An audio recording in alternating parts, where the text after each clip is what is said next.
So, what comes to mind for you when I say the word ghetto?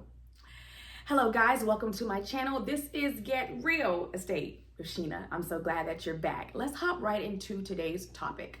Now, when you hear the word ghetto, anybody, just in general, that word may evoke a certain thought, a certain train of mind that comes along with being or living in the ghetto. There's a stigma that is a result of personal choice, perhaps a result of poverty, or even a series of unfortunate circumstances that will lead a person to living in the ghetto. Today, though, I want to perhaps challenge that frame of mind to consider that possibly ghettos aren't a creation of happenstance, but instead they were created on purpose. Now, let's hop into the source for my material, which is going to be this brilliant book by Richard Rothstein, which is entitled The Color of Law. As realtors, we are taught the principles or the redlining and blockbusting. We're taught them to get our real estate license and to understand, a little bit of the history surrounding real estate. But this book has been such a great deeper dive to really understand what housing has represented and why today we are still dealing with the effects of those said principles. So let's get into it. Now, in the preface of the book, Rothstein really opens with two principles. And guys, I want to try to keep this short and concise because it is a lot of information. It's very convoluted, and I just really want us to keep it simple. All right. So the first principle that he introduces when it comes to housing is de facto. Now, if we look at housing as a de facto means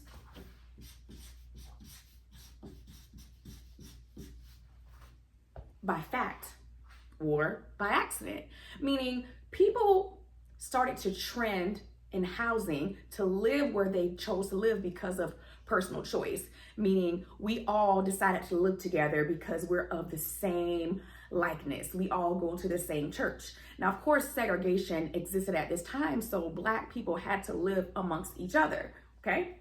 Now, the other side of the equation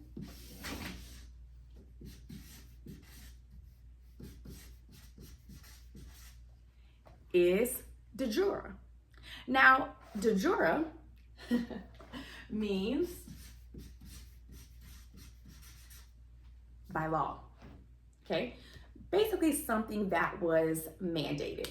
Now, these two themes here are going to be important as Rothstein then sets a foundation by this, and he gives us further examples of how housing really started to shift and change and morph because of these two principles.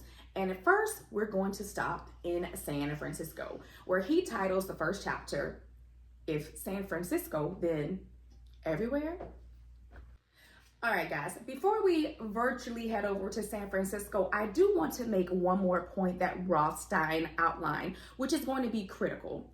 So Rothstein says if housing is truly de facto, if it's happened by truth and just as a natural progression of life, well then, okay, that means that the government essentially has no responsibility.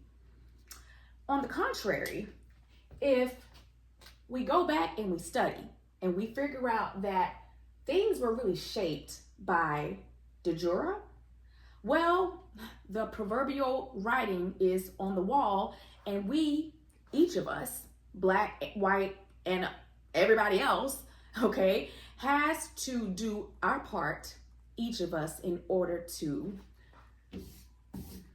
reverse the curse. Now let's get into it. Okay, guys, let's begin where Rothstein begins in San Francisco. He takes us to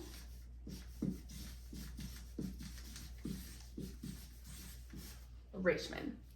Now, Richmond, up until this point, was pretty white at large. However, a migration of sorts from the South and possibly all over Black people started to go to Richmond.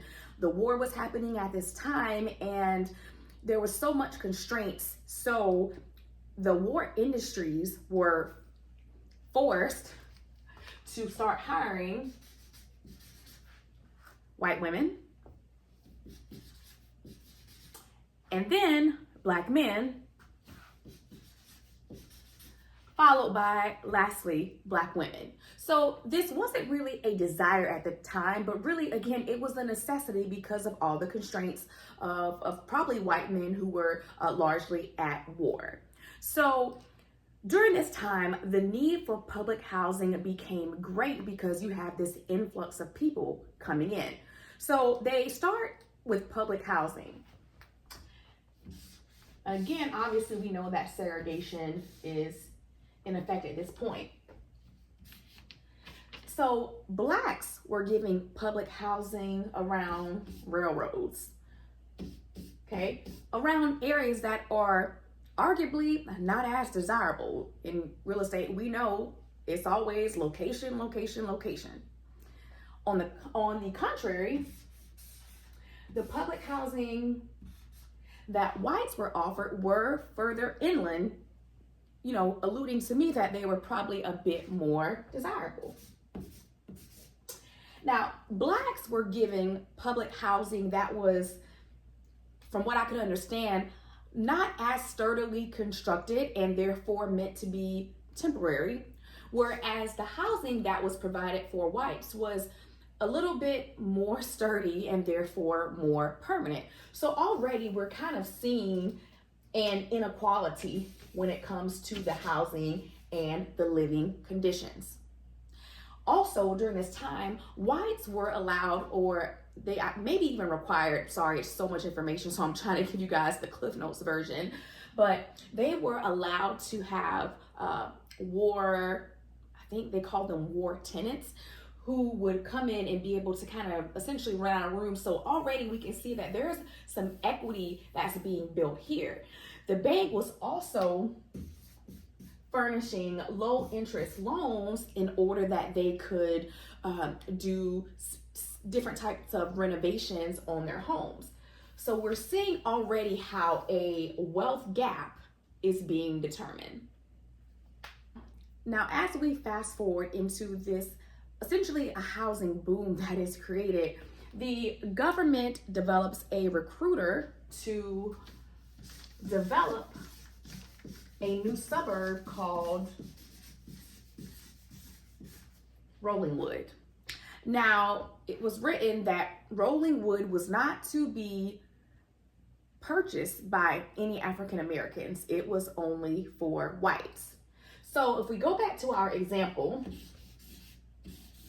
with the public housing, we have the not as sturdily constructed homes, or apartments rather, that were being rented by African Americans.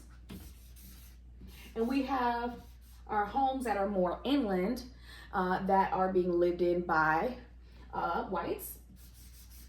So when Rollingwood is established, again, there's no Black people that are allowed to purchase in Rollingwood. So what starts to happen is that whites are allowed to move from here to Rollingwood, okay? And then Blacks are then allowed to move to the essentially white projects here and then become renters in what used to be where whites lived. So as time goes on, the public housing or the need for housing is so insane that Blacks are forced basically to have illegal subletting, and there's multiple families staying in the homes. So the housing conditions already go from not that great to even worse. And some of the workers who are, you know, right on par, maybe a little bit less than some of the white workers that are working for the war industries, have the salary, but because they aren't allowed to have any ownership, a lot of them are making makeshift homes with cardboard and things because they are being denied housing. All right, guys, we're wrapping this lesson up. So Ford was a major driver during this time as far as an industry, and they were able to relocate to an area, I believe it had more land, it was advantageous. And so then Rothstein takes us to an area called Milpitas, which is, I believe, modern day Silicon Valley. Now, when word gets out that Ford is about to go down to Milpitas, they pass an emergency sanction, which says that there is to be no apartment buildings. Like, Milpitas is not having it. And obviously, as happened, y'all know what I'm trying to say. Just like 10 years earlier in Richmond, African Americans would not be allowed to own a house. So they were really forced with either taking the drive and keeping the job or giving up the job. Essentially, obviously, really no choice because they wanted to stay employed. So whites were then able to go to Milpitas and have housing. So this is really a quick lesson, if you will, on the inequality that exists. And if you know any realtor or just have any knowledge of the industry, is often preached that owning a home is one of the ways that you get to wealth. I mean, I've already owned a home. I've sold it, and I was able to do some great things with that money, and really could have done some even greater things with it had I decided to go through a more traditional path with housing and just selling and being able to move up into bigger and better if I so had chose. But anyway, there's just a lot of talk about equity.